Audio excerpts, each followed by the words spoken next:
the new criminal laws that we all are concerned about, all the citizens, especially activists and advocates, we all are who are striving for good governance, who are striving to ensure that laws are implemented in letter and spirit. We all are concerned with this. Right now, what's this? New laws have come. How will it affect us? How will we, interact with the authorities? Because today, most of these sections are by heart to these activists. Bhai. 154, one mein ye karna hai, wo karna hai, and all those things we keep doing. Even RTI Act is by heart to these people. But now this three criminal laws, BNSS, that is Bharatiya, Sakshya, Adhiniyam. So these three things we are all are concerned about how that will affect, whether there be any change. Of course, there will be a heavy change in that. So all this be affected. Advocate Mahesh Vaswani is going to speak on that. He is going to explain to us all the pros and cons and what it entails. So welcome Mahesh ji. We have a lot of things to say about Advocate Mahesh ji also, but main points I'll cover. It's in a brief I'll be speaking. He has been practicing law since the past 16 years, but interestingly, he has been a journalist before that. So after that, he got attracted to law and practicing law. And second thing is, he has been practicing criminal laws in Bombay High Court, at the same time Supreme Court. And another interesting thing is, he has been closely associated with the famous criminal lawyer Ram Jethmalani. So he's been his protege. He has picked up the knowledge from him, the techniques from him, and we are fortunate that we have him in Bombay, residing in Bombay, so we can always approach him. So very nice thing. And he has delivered plenty of talks on the three criminal laws already to police officers, to be advocates, and of course today to a mix of advocates, students, law students, and activists. So this is a new chapter for you, perhaps. And of course, bar associations and police officers, thousands of police officers. He has already given a talk on this subject. Everyone who are concerned with governance are concerned about what these laws will entail. At that point of time, we require the services of Advocate Mahesh Vaswani and his team. So that's what it is. Come, Advocate Ji, please come. Mahesh Ji. It is a great pleasure. The first time I am invited by Mr. Vora Sahib to address a non-legally oriented audience. You may be legally oriented, but not from the legal profession or connected directly in the profession. I had a penchant for studying law while I was a journalist, and Mr. Jethmalani told me, you study law. 25 years I was associated with him as a journalist and handling public relations with him, his publications. So that time he told me, what is there in journalism? You come to law. I said, go to law.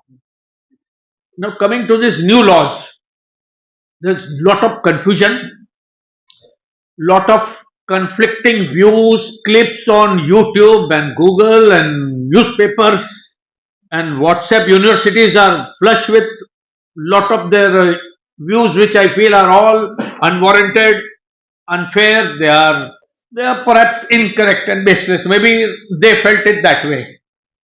I have been studying these laws from the time the government started inviting suggestions from public and common man, and also when the bills were prepared, and also the defects that were identified, and of course then when the parliament it came up for discussion, the situation was that opposition created hue and cry, and whatever they would have said, the brute majority was such the laws would have been passed.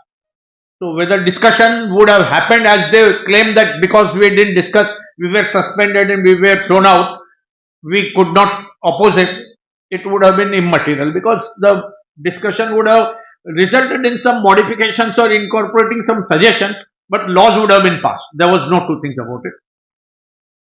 Vora Sahib also has echoed lot of views. They are his interpretations. I beg to differ with him very, very widely. Of course, there was a couple of comments from Shanae Sahib also. I also beg to differ on that and tell you why and how. Till today, the Indian democracy was suffering,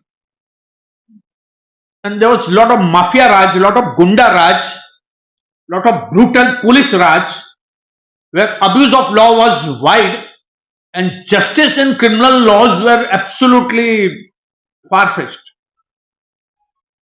For example, if there was a rape case, a girl is raped when she is 15 or 16 and a case comes up for hearing at the age of when she is 25, she is married or probably into a profession and become a doctor or an engineer, she will not want to come to the court and say, oh, I was made naked and gang raped or raped. So the whole purpose is defeated. Sometimes the lawyers, I'm not going academically by sections, but I'll tell you the important sections, which are the important sections you should possibly note down. And my notes are uploaded on the website. The bottom line of the whole new laws is that the jurisprudence which was earlier into consideration by the judiciary across India, from the lowest authorities to the Supreme Court constitutional benches, was that even if 99 culprits go scot-free, one innocent should not be convicted wrongly.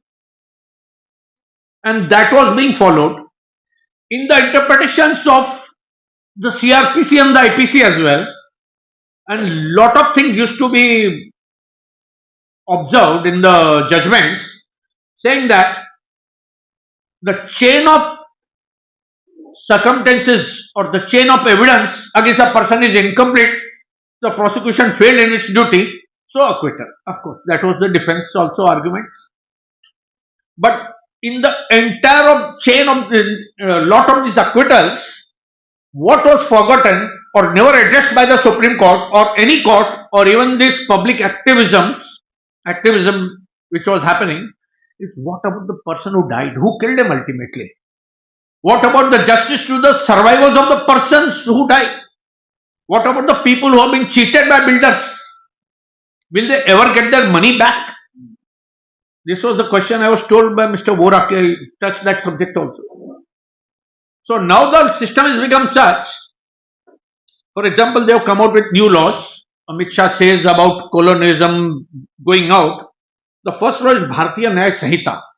Let me tell you, Indian Penal Code was the earlier law. Bharatiya Nyaya Sanhita literally means Indian Justice Code.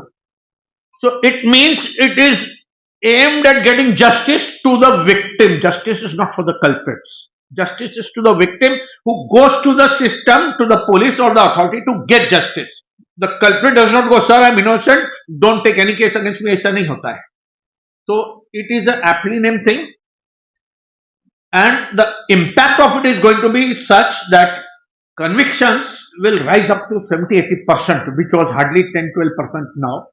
जो statistics आपको बताए जाते हैं अखबारों में या Google पे या क्राइम रिकॉर्ड्स ब्यूरो से, वो अक्सर ये होता है कि उसमें chain snatching, pickpocketing, trespass, पान थूकने वाला, सारे फिगर्स मिला के आपको एक अच्छा सा वो पेंट किया जाता है कि yes our crime rate is detected so much और प्रिवेंटेड सो मच. तो ऐसा नहीं होता है. बात रही है कि डरने की जो बात है ना, वो कॉमन मैन को नहीं है. यहां एक भी आदमी को डरने की जरूरत नहीं है. यस ऑफकोर्स, जो 2 नंबर वाले हैं, जो बिल्डर आपका पैसा कोई भी खा गया है, तो उसकी तो पक्का नींद इसके बाद, इस 1 जुलाई के बाद हराम होने वाली है.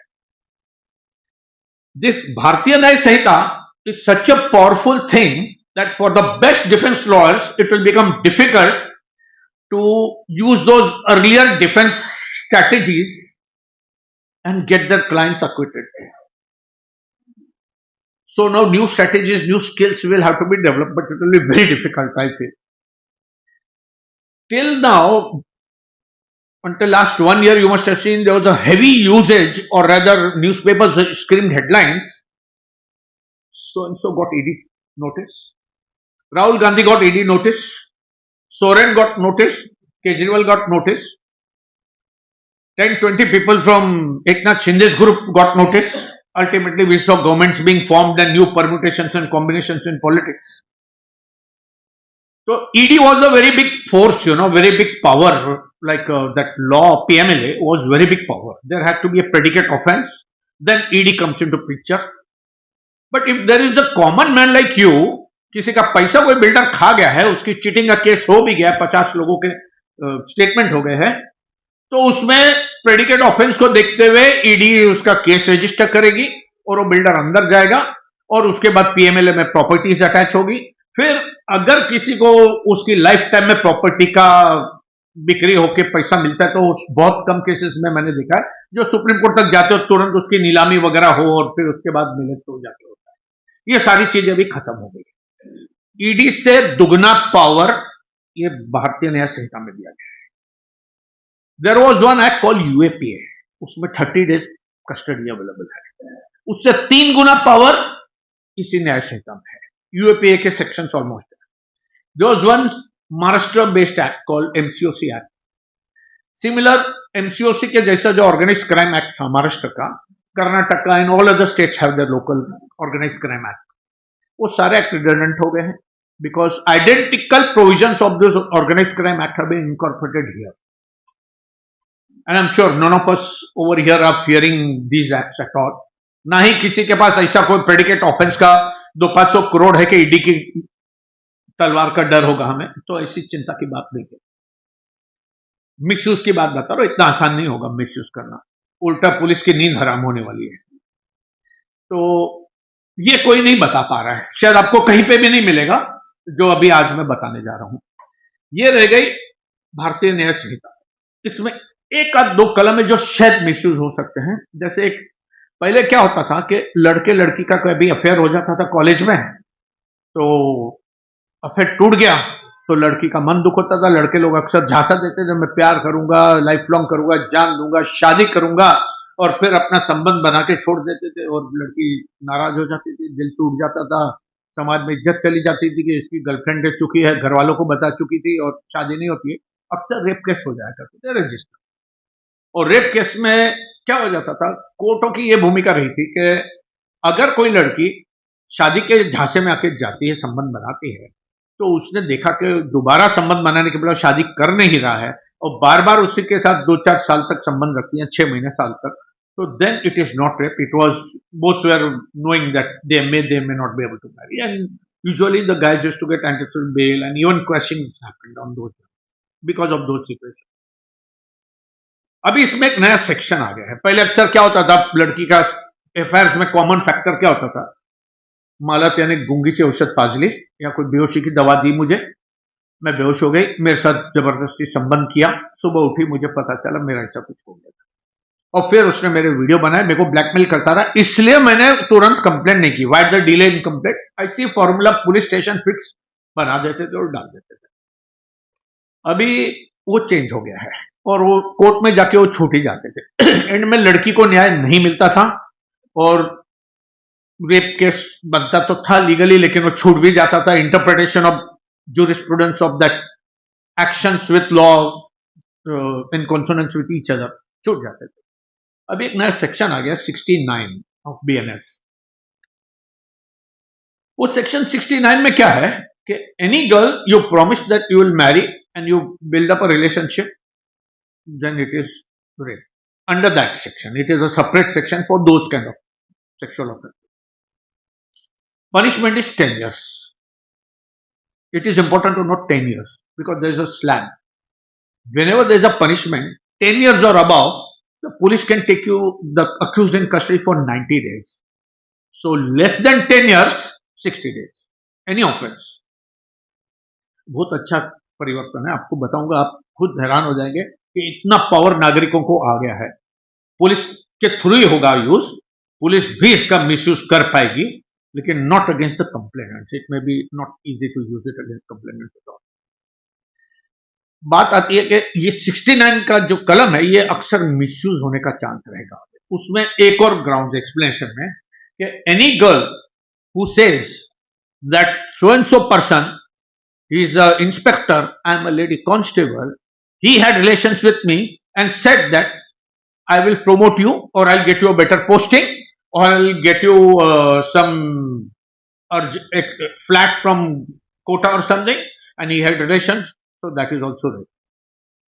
Somebody says, yes, I am a junior and I am a lawyer's junior, and he said I'll make you a judge in future, he had relations, he also goes behind the bars.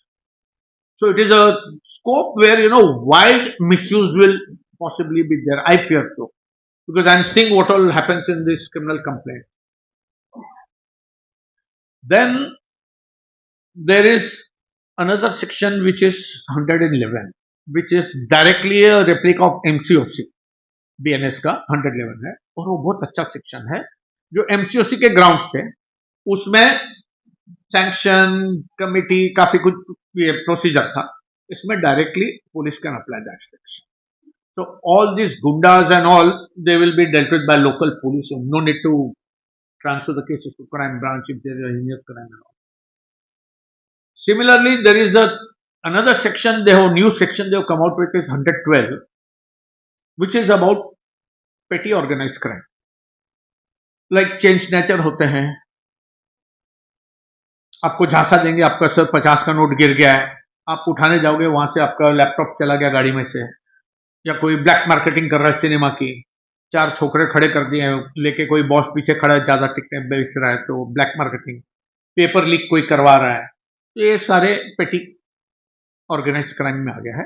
तो एक अच्छी चीज है कि वो एक की जगह 4-5 जनों को लपेटे में ले सकते हैं, या जितने भी उनके टीम मेंबर हैं. फिर एक जो सबसे खतरनाक सेक्शन इसमें है, जो आपने बताया देशद्रोही का कलम, जो सेडिशन का सुप्रीम कोर्ट को आश्वासन दिया था कि हम निकाल देंगे, उसके बदले में ये लोग ने 152 एक सेक्शन लाया है. That is the second most dangerous section, not the most dangerous, उससे भी एक डेंजरस बनाया है. दैट इज इक्वली डेंजरस, जो सेडिशन था उतना ही था. जो ज्यादा डेंजरस, मोस्ट डेंजरस सेक्शन है वो 113 है बीएनएस का. That is defining terrorist activity and terrorism and a terrorist. तो उसमें जो wide number of options available, यहां तक के मनी की देश की अर्थव्यवस्था को अगर कोई डिस्टैब्लिश करता है और tries to destabilise the economic balance और सिचुएशन ऑफ द कंट्री, तो उसमें कई लोग आ जाएंगे, like people who are taking money under name of chit fund schemes or cryptocurrency schemes or lot of other similar schemes. तो काफी आ जाएगा, टेररिस्ट के लपेटे में चले जाएंगे.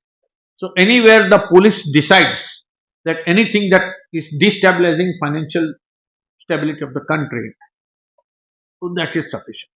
That also is including activities like anybody is caused hurt in the process or injury. That injury is not defined. लाफा मार के भी हो गया और वो एक्टिविटी दहशतवाद की थी, like there is a strike और अ मोर्चा, और उसमें आप एम्बुलेंस को रोक रहे हो, पब्लिक यूटिलिटी को रोक रहे हो, टीचर्स को रोक रहे हो, या तो राशन की दुकानें बंद करवा रहे हो, या एसेंशियल सर्विसेज बंद करवा रहे हो, या गवर्नमेंट की आप प्राइवेट प्रॉपर्टी डैमेज कर रहे हो, ये सारी चीजें इसी में आ जाएगी.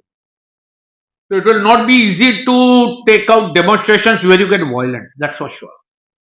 और जब रिकवरी होगा पैसा पब्लिक प्रॉपर्टी का और पब्लिक को मिलेगा, वो अलग चीज है, but definitely indulging in violence and damaging public property or government property or defense property will be a real big nightmare for the organizers of such demonstration, जो बॉम्बे में कई बार हो चुका है. इसी तरीके से आपको बता दूं कि इसमें प्रोसीजरल लॉज में भी बहुत परिवर्तन आया है. जो प्रोसीजरल लॉज है, लाइक प्रोसीजर लॉज में एक नया सबसे डेंजरस और बहुत अच्छा सेक्शन आया है, जो बीएनएसएस बोलते हैं, भारतीय नागरिक सुरक्षा संहिता. मतलब it was a CrPC, criminal procedure code, अभी बीएनएसएस बन गया है. तो उसमें जो सबसे बेस्ट सेक्शन आया है वो है 107. ये 107 जो है, इसमें एक नया पावर दिया है पुलिस को, इन्वेस्टिगेटिंग ऑफिसर को. ये 107 में ये पावर है कि in any case of any accused, the police can seize immovable property which is believed to be from the proceeds of crime. It is going to be the biggest nightmare for all the criminals, ये बता दूं, and it is going to be the biggest relief.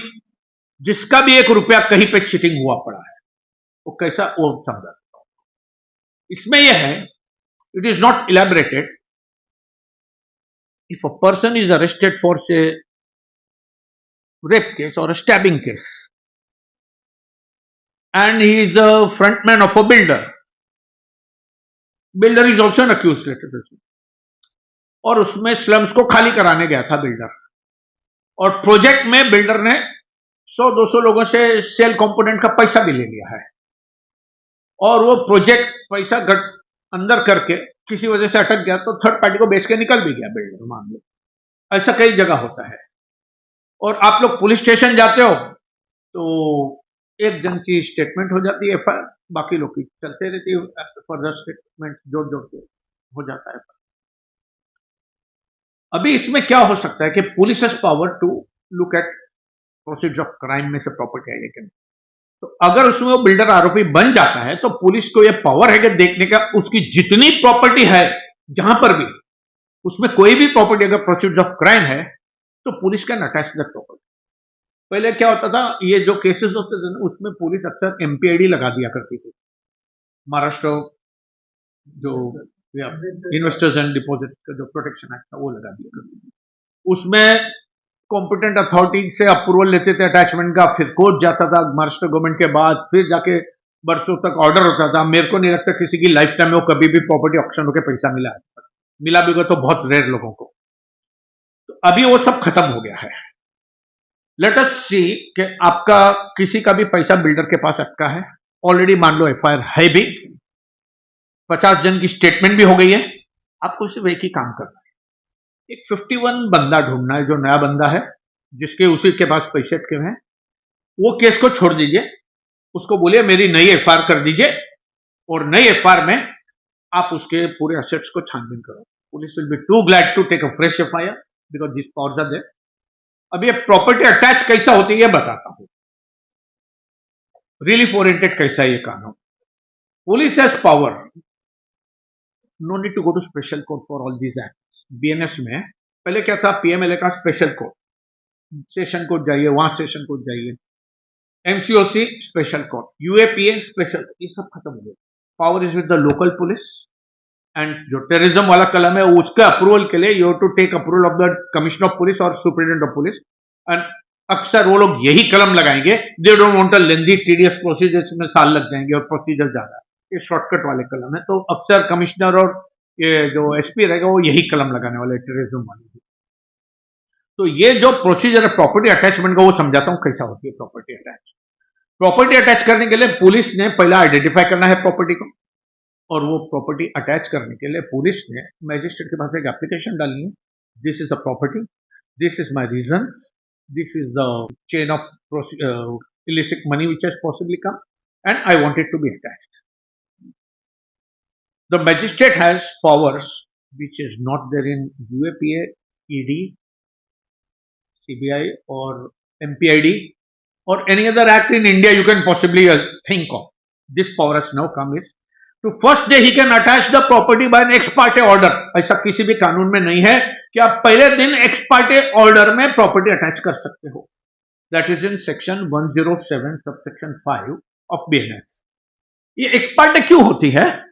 Court को तसल्ली दिलानी होगी officer ने कि if you give a notice to the other side, there is a chance that property may be wasted, destroyed or alienated, और कुछ भी वजह हो सकती है, it will defeat the purpose of attaching it, and if the court is satisfied, the magistrate has power to attach, issue an attachment order. That is section 5. So without going to sections, I'll tell you what is the normal procedure. If the police gives a notice, files an application before the court, magistrate has to issue a notice in normal procedure to the other side. Other side के अलावा अगर वो property टेनेंटेड है तो tenant को भी देना है, अगर वो प्रॉपर्टी पार्टनरशिप की है तो पार्टनर्स को देना है, डायरेक्टर्स है तो कंपनी के डायरेक्टर्स को देना है, अगर वो एलियनेटेड है बैंक में तो बैंक को भी देना है। तो सारे लोग को नोटिस देके they have to answer within 14 days from receipt of notice. There is no provision in that which says court has judicial discretion to extend the notice period of filing reply. 14 दिन में ही उसका reply आना है। अगर वो 14 दिन में reply नहीं आता है, proceedings will go ahead without the reply ex parte. So there is a provision for that also. I am not giving you the detail provision, मैं समझा रहा हूं, 107 में पूरा कुछ है ये। और अगर वो प्रोविजन जो 14 दिन का है उसमें अगर रिप्लाई आ जाता है तो फिर दोनों साइड का सुनने का है and court has to pass an order, reasoned order as to whether he wants to allow the application of police and keep the property attached, and it is a proceed of judicial, it is a proceed of criminal, proceed of crime on the property. और अगर ये order हो जाता है then he has to direct the concerned executive magistrate of that area, district magistrate of that area, to distribute the property within to the concerned victims of crime or as per law. The law says further, there is a section 6 and 7. They say that once the district magistrate gets a final order of the magistrate that this is a proceed of crime, this is attached, then he has to distribute the assets to the victims of crime within 60 days from receiving that order. So that is a new development that gives a lot of hope to people that within 60 days that distribution has to be done. जैसे संपत साहब ने बताया, according to me Sampat साहब is an addiction, the more you hear him the more you want to hear him. जैसे उन्होंने बताया कि कोई बिल्डर है, आपका पैसा हजम कर गया, कुछ प्रॉब्लम कर रहा है, उसके सारे प्रोजेक्ट ढूंढ लो, वहां तंग करने लग जाओ या उनकी वहां कार्रवाई शुरू करो, परेशान हो जाएगा. I would now say that this has made it more easier. You just have to register a fresh FIR which is after 1st July against him, and even if it is registered earlier, of course investigation will go on in the earlier thing, but if you do it now, a fresh FIR by a new victim who has been identified now, though crime happened earlier, he has to register now, then sections will be of this new BNS. हाँ, ये आपका जो है ना कि बार बार police station जाना पड़ता है, पुलिस स्टेशन परेडेड, पुलिस स्टेशन देश, ये सब बंद हो जाएगा. तो नाउ इन दिस 60 डेज में वो आपको प्रॉपर्टी मिल जानी है. अगर मैंने किसी विक्टिम के तरफ से मैंने कंप्लेंट की है, वो बिल्डर का प्रोजेक्ट मान लो इधर माटुंगा में है, और वो बिल्डर का प्रोजेक्ट में पैसा उसका प्रोसीड ऑफ क्राइम है, मेरा खाके बैठा प्रोसीड ऑफ क्राइम हो ही गया वो, तो प्रोजेक्ट पुलिस इंस्पेक्टर जाके अटैच कर सकता है. मान लो आपने आइडेंटिफाई करवा दिया कि ये पैसा उसने कुछ डाइवर्ट करके 400 करोड़ में से उसने 50 करोड़ का यहाँ इन्वेस्टमेंट रखा है, बाकी 300-400 करोड़ में से 350 करोड़ कहीं ले गया, एक 5 स्टार होटल का प्रोजेक्ट डाला है, वो 5 स्टार होटल भी जाम हो जाएगी, और वो सिक्योर करने के लिए और भी कई एसेट्स है तो वो भी सारे जैम कर देगा. तो अपने को वो आइडेंटिफाई करके वहां तंग करने के बदले इसी एफआईआर में वो बिल्डर के जितने प्रोजेक्ट्स है सब जैम कर सकता है police officer, IO of that case. तो इतना बड़ा खौफनाक पावर है, और पुलिस ऑफिसर्स काफी इसी में दिलचस्पी लेंगे और बिजी हो जाने वाले. जैसे संपत जी ने बताया, किसी को बताओ कुछ लीकेज है, 500 रुपए का नुकसान हो रहा है, तो उससे अच्छा है कि 150 करोड़ का मिसमैनेजमेंट बताइए तो लोग इंटरेस्ट लेंगे गवर्नमेंट अधिकारी. तो यहां पर भी वही हो जाने वाला है. 107 सीआरपीसी बहुत जोर में चलने वाला है. शायद इसका कलर आने के लिए या इसकी कार्रवाइयां शुरू होने के लिए 2-3 महीने लग जाएंगे, because they might want to be sure what they are doing is correct. They might want to take legal opinion from the department superiors, और वो बहुत बड़े पैमाने पर कार्रवाई हो जाएगी. ये बहुत खतरनाक सेक्शन है. It will make the police department as a huge revenue generating department. इसी सेक्शन में हाँ, and government is going to like it. So there are a lot of funds going to be flush with the government because of this section. जैसे पहले देखा आपने होगा, हमारे देश के कई लोग बाहर बैठ के कार्रवाइयां करते रहते. दाऊद इब्राहिम कराची से कार्रवाई चला, पहले कोई कलम ही नहीं था that you prosecute a person in foreign land who is having abatement of committing crimes in India. उसका भी कोई नया सेक्शन डाल दिए हैं लोग ने, बट इट कवर्स वाइडली. अभी किसी जैसे मेहुल चोकसी और विजय मल्ल्या चले गए हैं, वहां पे करोड़ों की शादियां कर रहे अपने बेटे की, विजय मल्ल्या जी. मेहुल चोकसी बाहर बैठा हुआ है, तो अभी उनको लाने का प्रॉब्लम हो रहा है. लेकिन अगर ये नए सेक्शन में कोई एफआईआर हो गई और उसका प्रॉपर्टी अटैच हो गया, तो उसका लिक्विडेट करने के लिए, उसको एक्सट्राडाइट करने के लिए बहुत आसान प्रोसीजर बना दिया. वो कैसा वो भी बता देता हूं. पहले क्या था कि जो लोग अवेलेबल नहीं है ट्रायल के लिए, उसको प्रोक्लेम एब्सकॉन्डर डिक्लेयर करते थे, उसकी प्रॉपर्टी सीआरपीसी में अटैच होती थी, और वो अटैचमेंट आपने देखा होगा, गूगल पे चले जाओ, ये बड़े बड़े फ्रॉडस्टर्स की कितना बार चैलेंज होते रहती है कई कई कोर्टों में, और वो प्रॉब्लम होता रहता है. अभी वो सारा खत्म हो गया है. अभी क्या रहेगा, प्रोक्लेम एब्सकॉन्डर का ट्रायल रुकेगा नहीं, सेग्रीगेट होगा नहीं, वो उसी ट्रायल में कंटिन्यूस चलेगा. और जो चार्जशीट पहले हो गई है उसका ट्रायल अब चालू हो रहा है, तो नया बीएनएसएस लगेगा, उसका अगर ट्रायल चालू नहीं हुआ था तो अभी जो केसेस में मेहुल चोकसी या विजय मल्ल्या या दाऊद इब्राहिम या कोई भी दूसरा फॉरेन में बैठा हुआ जो आरोपी है, उसकी अगर चार्जशीट भी हो गई है और ट्रायल एक्चुअली चालू नहीं हुआ है, तो अगर जिस दिन वो चालू होगा तो वो नया बीएनएसएस लगेगा और ये उसका ट्रायल कंटिन्यूस चलेगा। अभी वो ट्रायल चलेगा तो उसमें ट्रायल चलाने में उसको ऑप्शन है, या तो वो अपना वकील खड़ा कर देवे, या नहीं कर पा रहा है, then court is duty bound to give one legal aid का जो government appointed advocate रहेगा. So that is the procedure where trials will proceed full steam. अभी उसमें ऐसा हो जाएगा, वो दो धारी तलवार है. अभी for example some mister Vijay Mallya, उसके खिलाफ 10 केसेस हैं, अभी चालू हो गए. Not want to come and surrender and face a trial. You rather appoint a lawyer ex parte and proceed and do the best defense. अगर वो उसमें बाकी लोग अक्विट हो गए, ये भी अक्विट हो गया, then will come sir I am acquitted, no my entire thing is over, I am here. तो एक वो मिसयूज भी हो सकता है, it can sometimes help, but it will not be easy for that because defence is going to be very very difficult. तो कैसे होने वाला है वो भी समझा देता हूँ. दूसरी बात, जो पहले मामला हुआ करता था, डेट्स बहुत दिख जाती थी. तो अभी क्या है कि अगर कोई भी विटनेस आ गया कोर्ट में, तो उसका अगर एविडेंस चालू हो रहा है, वो आ चुका है कोर्ट में, तो उसके बाद एडजर्नमेंट नहीं दिया जाएगा.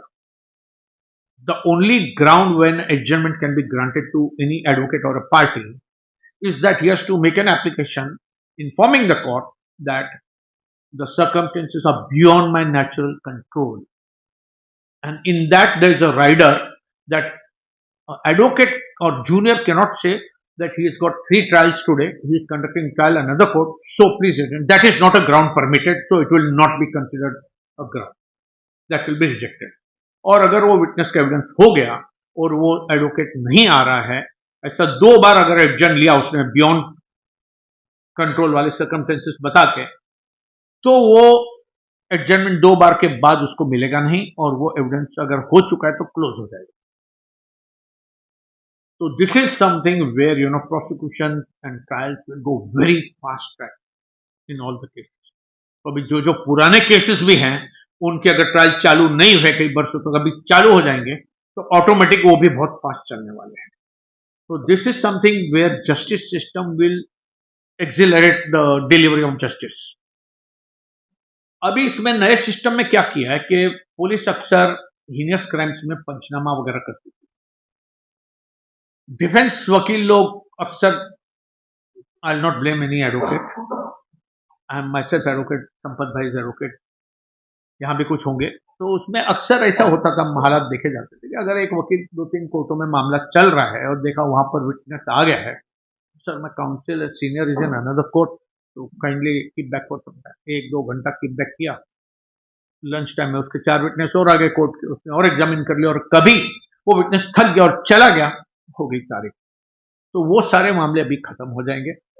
तो उसमें पंच लोग भी विटनेस करके आते थे, तो पंच लोग जो है ना, वो जो विटनेस करके आते थे, वो पंच लोग को क्रॉस एग्जामिनेशन में आसानी से तोड़ दिया जाता था. या तो पहले ही पुलिस वाला समझा के लाता था, भाई साहब ये हॉस्टाइल होने का है, या डिफेंस वाला कोई वकील miss use of professional ethics करके पटा लेता था. तो कई बार देखे हमने, एक तो बहुत इंपॉर्टेंट केस था, मर्डर केस था, बॉम्बे में चला था, बहुत फेमस केस था, उसमें 49 witnesses turned hostile. You can imagine 49 witnesses. One of the जजेस hearing the case died under mysterious circumstances. I'll not please take names. But ये सारी चीजें अभी खत्म हो जाएगी. क्यों? कि नए प्रोसीजर में क्या किया इन्होंने, all panchnamas have to be video recorded with the punch in the picture and signing the panchnama. Start to end should be video recorded. Technology बहुत आसानी से यूज करने को दिया इन्होंने, कोई कॉम्प्लिकेशन नहीं किया. मैं बता देता हूं, ये जो इन्होंने डिफेंस ट्रायल नहीं चलाए हैं, या जिन्होंने कभी जेन्युइन मेरिटोरियस ट्रायल नहीं चलाए हैं वकीलों ने, उनके संभाषणों में ये आ रहा है कि तकलीफ होगी, ये होगा वो होगा. ऐसा कुछ भी नहीं होगा. आप तो लेमैन बैठे हो, आपको मैं समझाऊंगा क्यों नहीं होगा.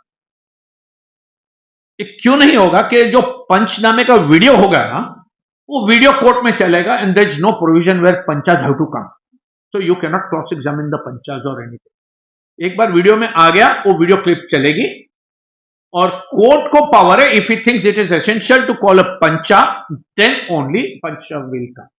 This is in section 103 of BNSS, subsection 5, 103 subsection 5। तो जो क्रिमिनल ऑफेंसेस होते थे ना, वो बहुत आसान हो जाएंगे प्रूव करना। दूसरी बात क्या होती थी अक्सर कि अक्यूज्ड अक्सर बोलता था साहब FIR लिया वो ऑफिसर किधर है।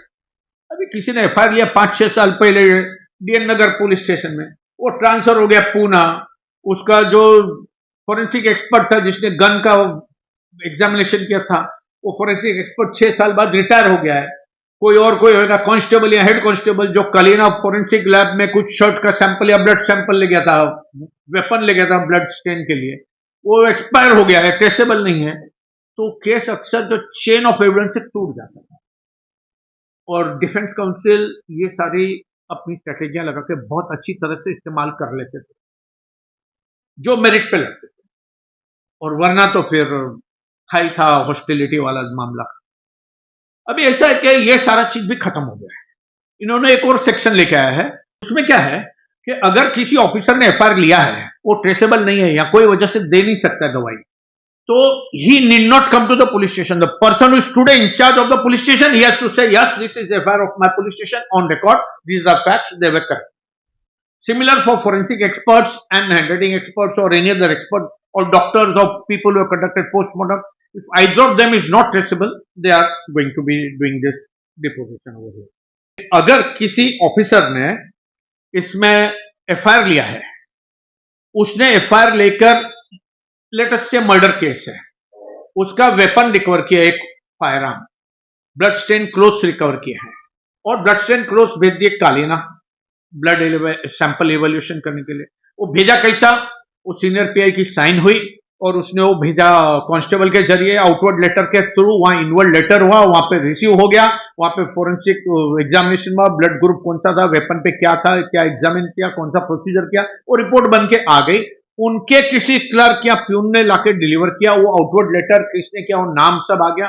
इस सारे chain of witnesses to be examine by prosecution में आ जाते हैं, और अगर कोई चीज ट्रेसेबल नहीं हो गया बंदा, तो वो टूट जाती है चेन, और अक्सर ये अक्विटल में हो जाता है। तो अभी ये सब खत्म हो गया है, जो भी बंदा उस जगह पर आज पोस्टेड है उसकी गवाही चलेगी जी। तो they do not need to bring that very person. So if somebody who has given this thing account of a particular report, blood sample का या वेपन का या गन पाउडर है या नहीं उसमें, तो ये सारी जो चीजें हैं ये इनको कंपल्सरीली कोई भी ऑफिसर इसकी गवाही दे सकता है। अभी रही बात, ये था सेक्शन 336 ऑफ BNSS। अच्छा, दूसरी चीज क्या कर दी है गवर्नमेंट ने कि ये लोग अगर फिजिकली नहीं आ सकते तो कोई बात नहीं, they will depots online, they will depots online.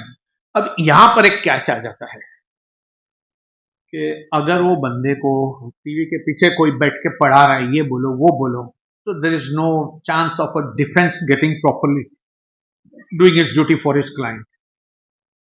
मैं क्रॉस भी करने जाऊं, वहां पे कौन क्या जॉब सिखा रहा है वो कोई पता नहीं, पीछे एक स्क्रीन लगा दिया है, मोबाइल पे कोई दिखा रहा है टाइप कर करके, या सुन सुन के उसको बाजू में बैठ के पढ़वा रहे, ये बोल दे वो बोल दे, 2 मिनट में टाइपिंग हो जाती सारी चीजों की। So will you please repeat the question, आ गया उतने में आंसर तैयार हो गया दूसरे कहीं पर। तो it will create lot of ambiguities. I think that needs to be challenged. That section needs to be challenged because it will be an unfair trial. Lot of trials will be unfair. For example, other way around, if I call a defense witness and he is giving evidence online, and if you try to cross him or online उसको tutoring हो गया, तो फिर आपका defence strong हो गया और prosecution की काफी वीक हो गई। लेकिन ये प्रोसिक्यूशन के लिए जो इंप्रूवमेंट्स किए हैं बहुत ज्यादा बड़े पैमाने पर किए हैं। इनमें एक सेक्शन है BNSS में 173, that is for lodging FIR। आपको एक बहुत काम की चीज बताने जा रहा हूं इसमें। 173 में क्या है, आप अगर कोई एफआईआर करने जाते हो तो police has power to do an inquiry for 14 days if the punishment is between 3 to 7 years. तो 3 to 7 years के बीच में अगर पनिशमेंट है किसी ऑफेंस में तो कंपलसरी वो इंक्वायरी कर सकता है. और अगर 14 दिन में उसने आपको जानकारी नहीं दी, it is implied that is now become an FIR. So there is no chance of working crimes. Of course, to the satisfaction of the, sometimes it can be positive also. अभी किसी का कोई पैसा 2 लाख खा गया है, वो बंदे को बुलाया इंक्वायरी में, बोल दिया तो दे रहे के डाल दूं अंदर, तो हो सकता है पैसा भी आ जाए उसका. Need not be only corruption point of view. तो एक तो ये हो गया है. दूसरा तरीका एफआईआर. अभी आजकल बहुत हाईटेक हो गए लोग, बच्चे भी है ना 5वीं 6वीं के या 5-6 साल के, सब लोग मोबाइल एडिक्ट हो गए हैं. सबको मोबाइल यूज करना आ रहा है. 9th 10th ऑनवर्ड्स तो शायद यहां तो कोई भी नहीं होगा जिसको ईमेल करना नहीं आता होगा. और कभी ना कभी आप लोग ने ईमेल, ट्विटर, कहीं ना कहीं किसी को टैग करके कंप्लेंट ठोक दी होगी. और नहीं भी किया तो आपको आता तो जरूर होगा how to email it to. Website पे जाओ पुलिस के, उनका ईमेल आईडी ढूंढो, कंसर्न पुलिस स्टेशन का, ईमेल कर दीजिए. तो इसमें एक सेक्शन आ गया 173 में, एक एक्ट इसमें है कि अगर आपने पुलिस की वेबसाइट पर या सीनियर पुलिस इंस्पेक्टर को ईमेल कर दिया तो ईमेल करने के 3 दिन के अंदर आपको जाके वहां पर वो ईमेल का प्रिंट आउट लेकर साइन करना है. And once you sign it, if the punishment is more than 7 years, it becomes an FIR same moment. So there is no escape for that police.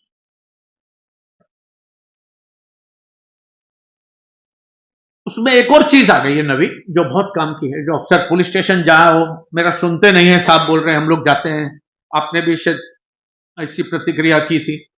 तो ऐसा है कि अभी उसमें ऐसा हो गया है, जो अमिताभ बच्चन की पिक्चर थी शायद पिंक, 0 FR का डिस्कस हुआ था उसमें. तो इसमें ऐसा है कि any cognizable offence committed irrespective of the place where it is committed, police has to take your statement.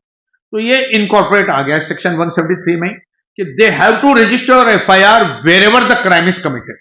It may not be in their jurisdiction also. Then they have to identify and then they have to send it over there. Now this is another big thing which can be misused. For example, I am a builder. I have some problem with Mr. Shenoy. बहुत RTI डालता है, बहुत तंग किया हुआ है. थोड़ा संपत साहब को भी उन्होंने यूज करके आगे करके तंग किया है हमारे को. I am a builder, I have a friend in Kolkata. I tell him, यार काम करो, इसका कुछ उधर एक कंप्लेंट जाके पुलिस स्टेशन में कंप्लेंट डालो, एफआईआर करवा के लो. तो कहीं पे भी जुरिडिक्शन है इंडिया का, कहीं पे भी एफआईआर हो जाएगा. तो वहां पे एफआईआर हो गया, मालूम पड़ा नॉन बेलेबल है, 10 साल से ऊपर का कोई कलम लग गया है, जैसे 69 बता दिया मैंने आपको. तो पता चला एक बार हम यहां बॉम्बे बैठे हुए, किसी ने कलकत्ता में, किसी ने लुधियाना में, किसी ने तमिलनाडु में एफआईआर कर दी. तो मिसयूज का थोड़ा चांस है, which will of course be misuse also, and gradually it will be taken to writ courts like High Court or Supreme Court, and then some interpretations or guidelines may come into it, like we had on Arnish Kumar or Lalita Kumari. Now all those guidelines of Lalita Kumari, Arnish Kumar, DK Basu versus West Bengal, all have been washed out. That effect is washed out because the new sections have come with modifications, and it is good washed out. They have come up with the important section, but not to handcuff was the guideline which was misused by lot of criminals. Like if there is a person who's hardened criminal, he's killed 5 people just now and come and you say सब इसको हथकड़ी मत लगाओ, ऐसे लेके जाओ, भागना ही है. अब किसी ने 25 मर्डर किए हुए अलग अलग पुलिस स्टेशनों में और हथकड़ी मत लगाओ, तो it was something like not proper. तो अभी आ गया सेक्शन 46 से BNSS, उसमें यह है कि आपको उसको हथकड़ी तब लगाना है when is a repeat offender और if is a person involve in any heinous crime. तो वो पावर है. इट इज नॉट दैट कि कोई आरटीआई एक्टिविस्ट आ गया तो उसको भी लगा दो, इतना आसान नहीं रहेगा. और वो क्यों आसान नहीं रहेगा उसका भी बताता हूं आगे, क्यों आसान नहीं रहेगा. तो एक ब्रॉड प्रोस्पेक्टिव से इसमें 173(4) एक सेक्शन है जो प्राइवेट कंपनीज करते थे ना, 156(3) की, वो एक सेक्शन है. उसमें क्लॉज आ गया है जो पहले नहीं था. It has to be supported with an affidavit. जो प्रियंका श्रीवास्तव की एक जजमेंट थी. So this has come over here in 174. In BNSS, there is one section 218. It is dealing with prosecution of judges and government servants, wherein no court shall take cognizance without prior sanction of competent government. That is, as per Lokpal Act and Lokayukt Act, and with competent government. But there is a proviso. This is especially for women, I am telling you. Women are going to be very feared by government authorities, including the judges come in the range radar. इसमें एक proviso है इसी में that such sanctions shall not be required if the offences alleged are under certain sections which involve from molestation to outraging modesty to abusing a woman to rape or such section. All women sections are mentioned over here. तो ladies अगर police station गई और किसी officer ने थोड़ी उसकी बदतमीजी से बात की which is stunt amounting to outraging modesty और मोलेस्टेशन या धक्का मार दिया या कुछ अपशब्द बोल दिया और उसका विटनेस है या सबूत बन गया है, वीडियो कैमरा में फुटेज में आ गया है, तो एफआईआर बननी है. No sanction required for that. इसके अलावा एक और बहुत भयानक सेक्शन आया हुआ है जो पुलिस की नींद हराम करने वाला है, जो आप लोग को सबको पता रहना चाहिए. That is section 175 का subsection 4. So this 175 का जो subsection 4 है, I'll read it out for your convenience. Any magistrate empowered under section 2110 of the Sanhita may, upon receiving a complaint against a public servant arising in the course of discharge of his official duties, order investigation. पहला क्या था? If it is in course of his duties, no action like this. But here he can order magistrate can. Maharashtra government ने notification लाया था कि no court shall take cognizance if he is done something in line of his duty. तो 153 का order मिलना ही मुश्किल हो जाता. अब इसमें सेक्शन ही आ गया where you can prosecute until this gets amended by Maharashtra government, which I will not. I'll tell you why not. After I read this, I feel not. 4. पढ़ रहा हूँ. Any magistrate empowered under section 210, 210 is taking cognizance of by a magistrate, जो पहले 190 may, upon receiving a complaint against a public servant arising in course of the discharge of his official duties, order investigation subject to receiving a report containing facts and circumstances of the incident from the officer superior to him. मतलब आपने अगर senior inspector of police की complaint की है private complaint magistrate court में, तो then that person magistrate has to call for a report from the superior officer of him, maybe ACP or a DCP or anybody that you can ask in your prayers कि किसकी आप मंगवाना चाहते हो report. Secondly, that is A. B is after consideration of the assertions made by the public servant as to the situation that led to the incident.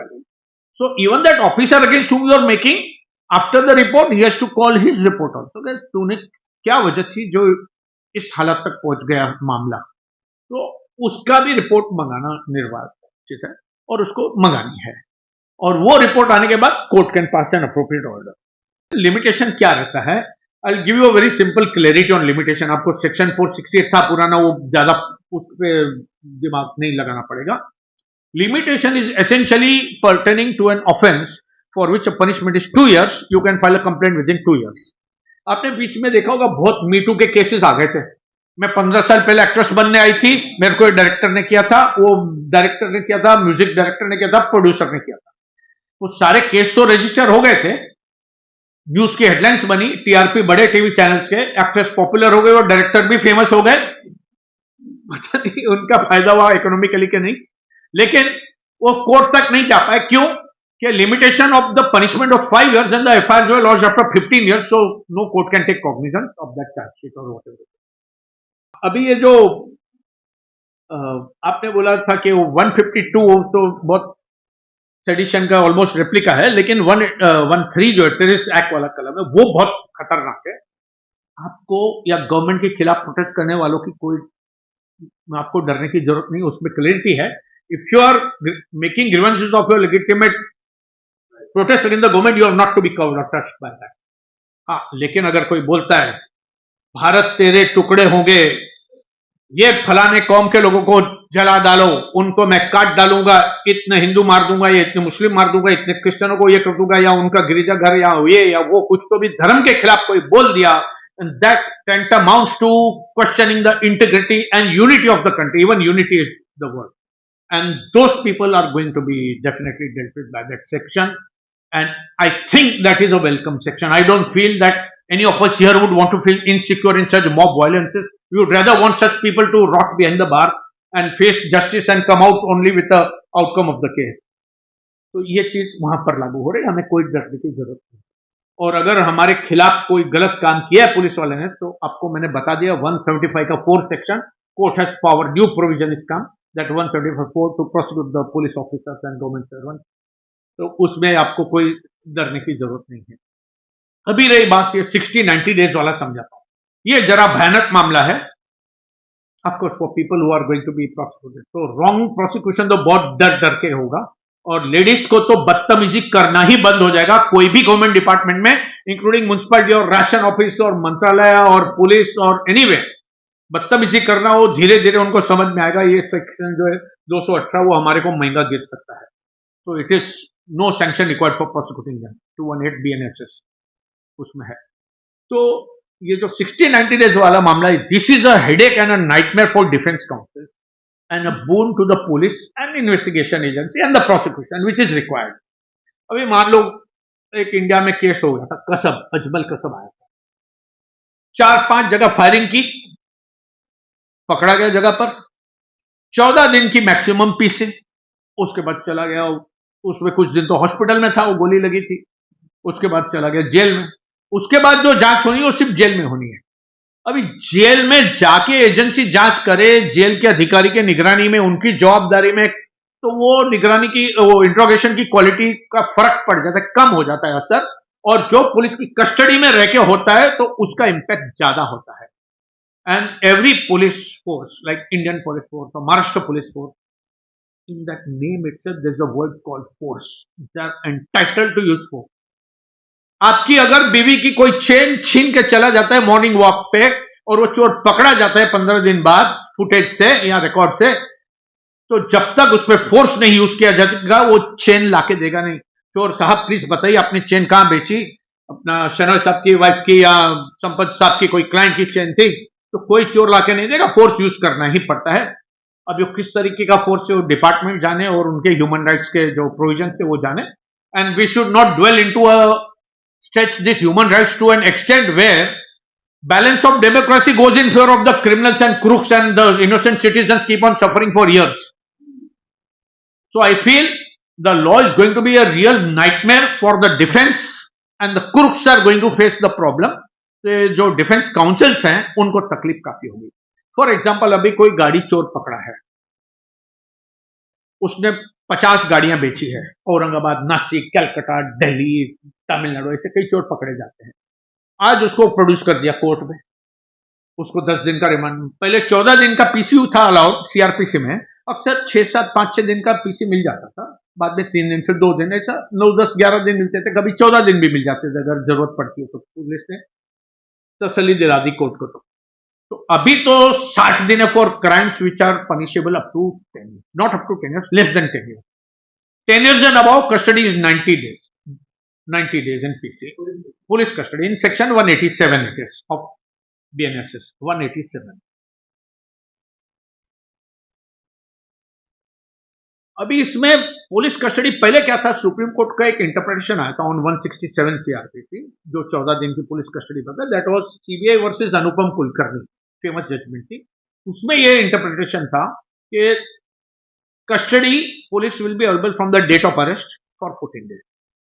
अगर वो 3 दिन में उसका जुडिशियल कस्टडी हो जाता है और पुलिस को फिर लगा के कस्टडी चाहिए, तो 4 दिन बाद अगर कस्टडी लिया तो 3 और 4 7 दिन काट के सिर्फ 7 दिन हाथ में मिलेंगे, वो बाकी के 11 दिन नहीं मिलेंगे। तो जैसे में गया तो भी वो डिलीट हो जाएंगे। अभी वो जजमेंट खत्म हो गई, no police has got that 60 days available. तो अभी क्या हो जाएगा, 10 दिन, चलो पहले उसका रिमांड लिया गाड़ी चोर का, 10 दिन के अंदर उसने पता, साहब मैंने गाड़ी यहां बेची है, वहां बेची है, 2 खरीदारों को पकड़ के लेके आ गए, सब हमको और 10 दिन चाहिए। तो और 10 दिन वो मजिस्ट्रेट दे भी सकता है। उसमें एक राइडर है कि 60 दिन तक वो पुलिस कस्टडी दे सकता है if the punishment is up to 10 years, not 10 years, less than 10 years impliedly. तो at a time he cannot give more than 15 days. He cannot give 30 days or 20 days or 16 days at a stretch. Maximum 15 days at a stretch in one slot. But he can again give that custody on a second remand for 10 more days till the time of 60 days is not exhausted. Similarly, for heinous crimes, rape, including the 69 जो BNS का है, जो rape वाला है ladies का, तो जहां भी 10 साल से ज्यादा पनिशमेंट है वहां 90 दिन। अब इसमें दिक्कत कहां आने वाली है डिफेंस को, और आसान कहां होने वाला है पुलिस का काम, ये बता देता हूं। Police has got new powers in this BNSS that they can do further investigation without permission of the court. They can do further investigation till the trial has not started. If the trial has started, they can still do by taking permission of the court, and they have to make out grounds of court. अभी मान लो 10 दिन के बाद 2 जन पकड़े गए, इन्होंने फिर प्रोड्यूस किया, 3 जन आ गए कस्टडी में, फिर 20 दिन हो गए और उसके बाद और 4 जन पकड़े गए, फिर 15 दिन दे दिया, 25 दिन हो गए, 4 जन 5 जन पकड़े, 7 जन पकड़े जाने के बाद उसको डाल दिया जेल में, जेल कस्टडी हो गया, चलो 25 गाड़ियां रिकॉर्ड हो गई। अभी उसके बाद में चार्जशीट डाल दिया पुलिस ने 2 महीने बाद।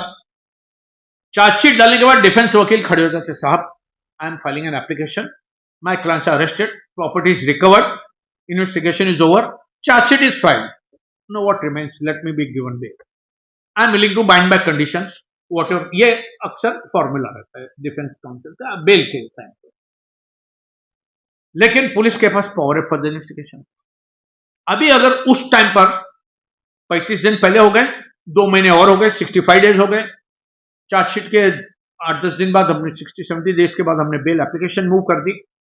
एक चीज उसमें बरकरार है, जो हमारी बेल एप्लीकेशन है, police has to be heard and the prosecutor has to be heard what they have to से।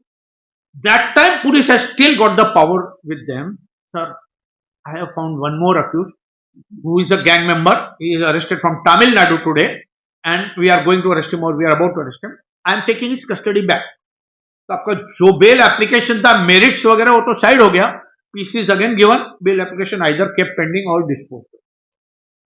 तो ऐसा पुलिस बार बार पीसी ले सकती है जब तक उसके कस्टडी में पूरे 60 दिन नहीं हो जाता है, चाहे वो 6 महीने बाद या 1 साल बाद भी रहे। लाइक अभी कोई मर्डर केस है, उसमें 2 जनों ने मर्डर किया, वो पकड़े गए, कॉन्ट्रैक्ट किलर जो है वो किधर दुबई जाके बैठ गया है।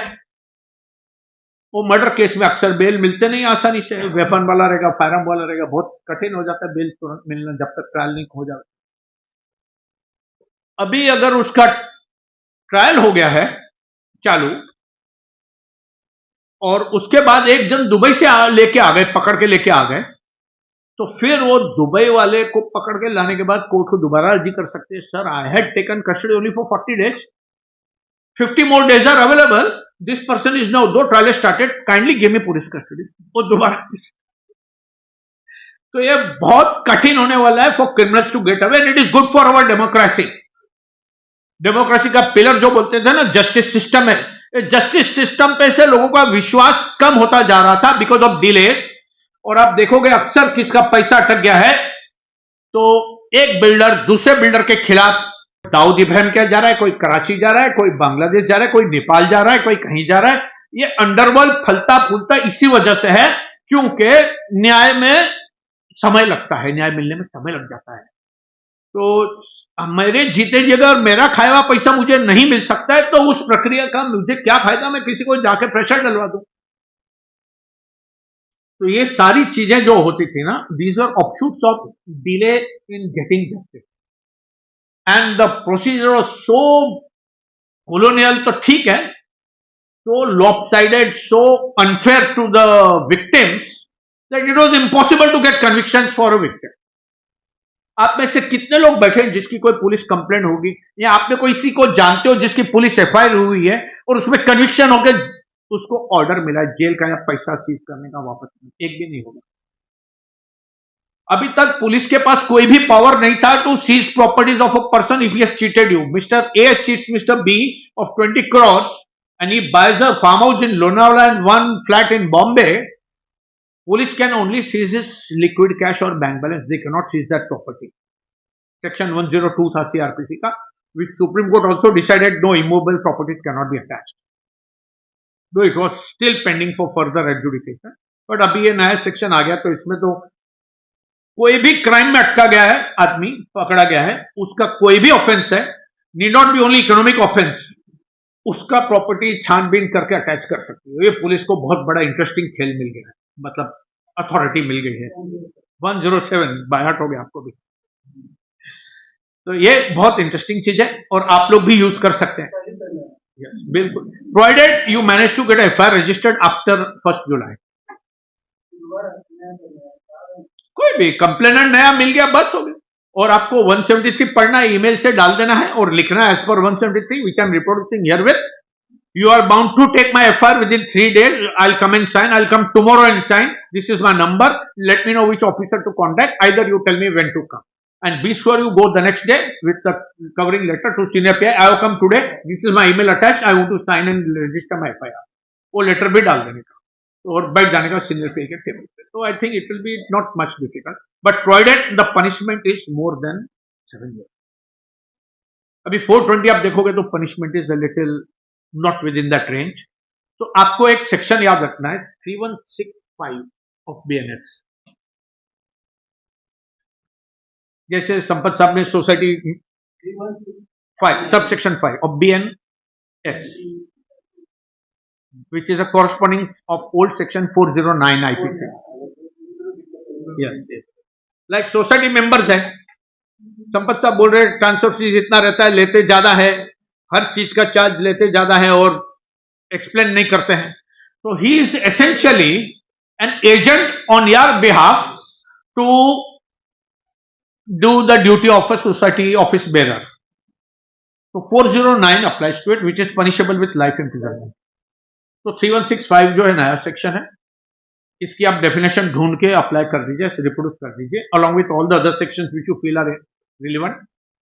तो अगर आप वो सेक्शन में 10 साल से या 7 साल से ज्यादा की पनिशमेंट वाले सेक्शन बिठा पाते हो उसके जो ऑफेंसेस में या उसके जो एक्शंस पे ऐसे ऑफेंस डिफाइन करवा पाते हो, तो आपके लिए थोड़ा आसान हो जाएगा।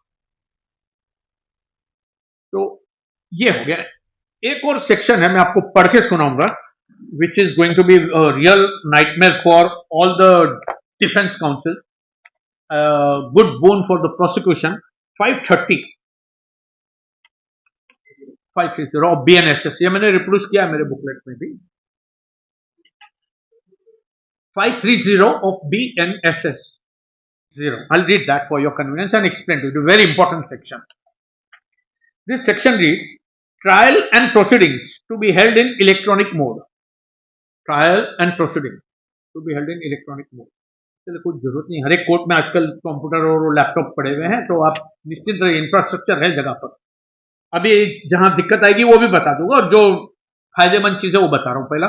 तो this will lead in 90% effectiveness of getting the evidence on record for the prosecution.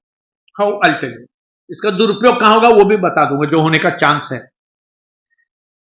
All trials, inquiries and proceedings under this Sanhita, क्या लिखा है? All trials, inquiries and proceedings under this Sanhita including issuance, service and execution of summons and warrant, summons, warrant, notices and service, all this will be electronic mode.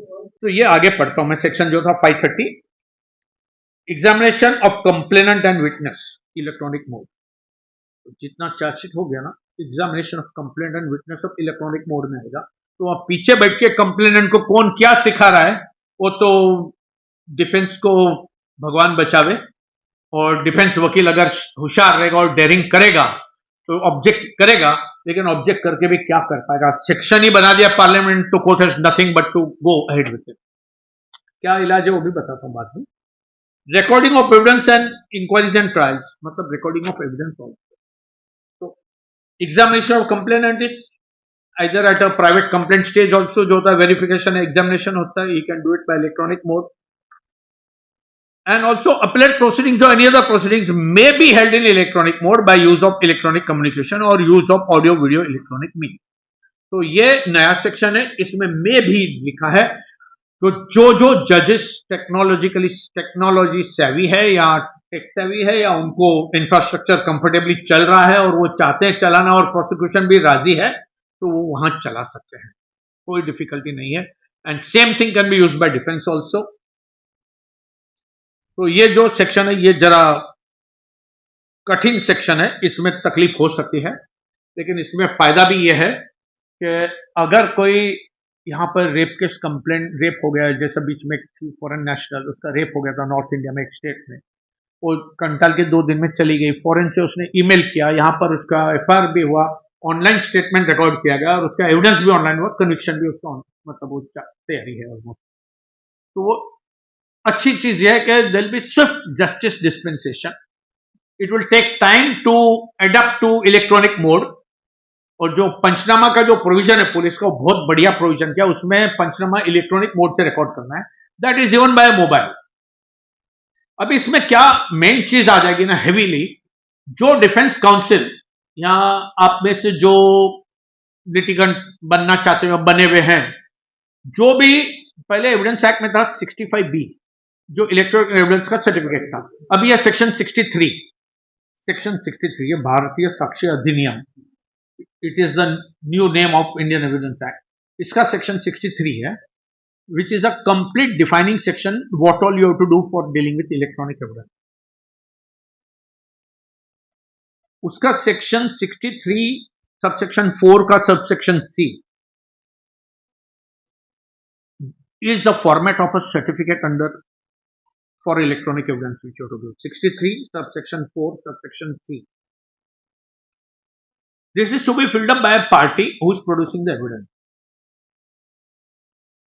It may be DVD, CD, server, cloud, pen drive, DVR, mobile, flash drive or any other media, computer storage media, anything. वो मैंने page number 210 पे रखा है, जो cloud पे आपने डाला हुआ है ना, उसके पेज 210 पर ये सर्टिफिकेट का फॉर्मेट डाला हुआ है। पेज 211 पर फॉर्मेट एक है पार्ट बी में 63 का, उसका सर्टिफिकेट का पार्ट ए था जो पहले मैंने बताया, 63(4) सबसेक्शन सी का पार्ट ए था, which is to be signed by a party, and part B is a certificate which is to be given by an expert. Like you give some mobile, it goes for forensic examination, that expert has to give a report and that certificate is there on page 211. तो दोनों certificates के format डाल दिए हैं, which are going to be in heavy usage because of electronic mode of proceedings in the courts now. Similarly, you can also produce evidence in the form of electronic mode. जैसा वो 173 that is FIR registration, उसमें compulsory कर दिया है, if the FIR is to be registered in cases of offenses against women, sexual offenses, including from पुराना जो 509 IPC था, like making gestures or uttering cheap words for a woman, to 354 voyeurism और stalking, या तो disrobing या कपड़े फाड़ना या उसको हाथ लगाना obscenely, तो ये सारी चीजों का जो है FIR वीडियो रिकॉर्डिंग होगा compulsorily. It has to be done by a woman officer only, and if the person is alone somewhere and a male officer, it has to be in presence of a local relative or a witness. ऐसा कुछ clauses है उसमें, जो कि बहुत आसान हो जाएगा. और अगर वो सर्टिफिकेट प्रोड्यूस किया गया, like in this there is a section Evidence Act which has made it much easier for electronic evidence to be proved. On 169 of my booklet I have produced that section also. Section 61 है, नया section है ये. I'll read that section. This is of Bharatiya Sakshya Adhiniyam. That section is 61. Electronic or digital record. Nothing in this Adhiniyam shall apply to deny the admissibility of an electronic or digital record in the evidence on the ground that it is an electronic or digital record, and such record shall, subject to section 63, have the same legal effect, validity, enforceability as other documents. So this section says that once you produce a clip from your mobile and produce it in the court and give a certificate under 63, then nobody shall deny the admissibility of that evidence. तो ये section पढ़ना और वो 63 section और उसके ऊपर जो already supreme court की इंटरप्रिटेशन है जजमेंट की, वो पढ़ लिया जिसने, तो आपको प्रोसिक्यूशन या डिफेंस करना आसान हो जाएगा. So this section makes it very very easy for prosecution cases For example, if there's a woman's rape case or a molestation or such stalking case, which is taken on a video clip and produced in the court, the FIR, so then once the certificate shows that she is saying it and it is proved, she may never be called for examination in chief. The rest remains is to cross-examine her. So that is it. और उसमें कुछ sections भी आ गए कि you cannot ask questions which will create problems. Supreme Court की judgments थी, you cannot make uncomfortable वगैरह woman and all. तो लेकिन उस section में ही डाल दिया है अभी तो. So trials are going to be very, very public centric, victim centric, and justice centric. So I feel, irrespective of the politicians or the political dispensement or the party which is at power or who has enacted it or who has brought it out, I feel it is the best possible laws which was required over here, excepting that electronic mode वाले में जो misuse होने का chance है, उसका कुछ ध्यान रखना पड़ेगा. और पुलिस का जो पंचनामे वाला पावर है, उसमें उनका एक हमारे यहाँ 100 CRPC था सेक्शन, उसमें पावर था कि if a police officer searches your premise or a flat or a hotel room or your office, you had the authority to question him and ask him to search his body before he enters. Now that is gone away. Now he can come, start your search, and the moment he finds something, he can start video recording and he'll say, I was searching, see this is a video clip and मिल गया. वो plant किया है कि नहीं किया, आपने ध्यान नहीं दिया तो आपकी तकदीर है फिर वो. So that section can be misused. I feel that section of police officer for making panchnama will have to be also dealt with. This subsection 103 का subsection 5, section 103 subsection 5 of BNSS, which gives powers to police to record the video, record the panchnama. This section 113 defines terrorist act. I talked about it in this section only, correct? So this section 113 terrorist act is on page 12 and 13 of the notes which are uploaded. Okay. Now in that, it may not be essential to deal with one person who has been cheated or bribed and taken. But if there is a string of people or some economic stability is like cryptocurrency cases, like cheating by schemes, like you deposit so much, I'll give you so much after some time. So if there are people who are using fake currencies or they're using fake bonds or stamp papers, like Mr. Telgi case was there, so all these will come under that. And if you can make out a case where more than, apart from you alone, more than you, several other such people are there who have been victim of that particular officer or that particular culprits, group of people, so then it will be possibly considered, and it is a discretion of the police station. You don't even need to go to the ACB for that. So you have to bring it within the police station, and the best part is what, all these powers are with the police station. You don't need to go to special authorities, and courts are local magistrate courts. You don't need to run around to special courts. So local magistrate court and local advocates are sufficient now to deal with it. So that will increase the volume of work in magistrate court. Will be good for the lawyers to deal with those crooks who are being arrested and slapped with 60, 90 days PCs or repeated PCs till that days are exhausted if the court gives them. So it is going to be a very big nightmare for all those who are into crime. झूठे जो मामले सब वो तो होते ही रहेंगे, क्योंकि यहाँ की jurisprudence कुछ ऐसी है कि once FIR is registered, then investigation will follow. Investigation में कुछ आ गया तो then trial will decide. Even High Court has no power to quash a proceeding if material is there to proceed with the trial. तो झूठे मामलों को control करना या टोटली प्रिवेंट करना इम्पॉसिबल है. इट इज लाइक आप बोलोगे कितना भी कड़क कानून बना दो, चेन स्नैचर को गोलियां मार दी जाएगी, फिर भी जो भूखा है वो आदमी तो चोरी करने ही वाला है.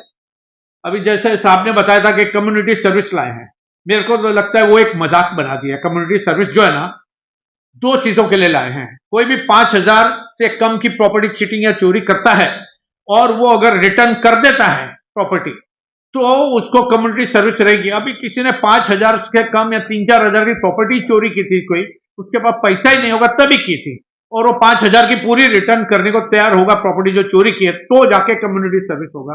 तो जरा मेरे को लगता नहीं कि उसका कुछ इम्पैक्ट रियल जगह पर पड़ेगा. It should be on people who are students who have copied by mistake और कॉट और समथिंग लाइक दैट. और दूसरा कहां लिया ये लोग ने कम्युनिटी सर्विस, जो एक कलम था पहले इंडिया में 500 and 499 आईपीसी, जिसमें बड़े बड़े दिग्गज फंसे हुए हैं। राहुल गांधी देख लो और बड़े बड़े नेता किरीट सोमैया या कोई और, संजय राउत, ये सब फंसे हुए हैं। तो डिफेमेशन, क्रिमिनल डिफेमेशन, वो तो ऐसा सेक्शन था कि एक बार अच्छा डिफेंस काउंसिल आपको मर्डर केस से बरी करा सकता था, डिफेमेशन से अक्विटल मिलना लगभग नामुमकिन था। मैंने तो नहीं देखा है। डिफेंस में अक्विटल सिर्फ तब मिलता है जब फाइनल स्टेज पर कॉम्प्रोमाइज होता है लोगों का, तो होता है, वरना बहुत मुश्किल। क्योंकि उसमें प्रोसेस ही तब इश्यू होती है जब मटेरियल पूरा डिफेमेटरी होता है, तो ही होता है, और वो खाली वो मटेरियल इनफैलिबल मटेरियल है तो ही प्रोसीड होता है। तो अभी वो क्या किया उन्होंने, डिफेमेशन भी क्रिमिनल डिफेमेशन है, उसमें कम्युनिटी सर्विस डाल दी है।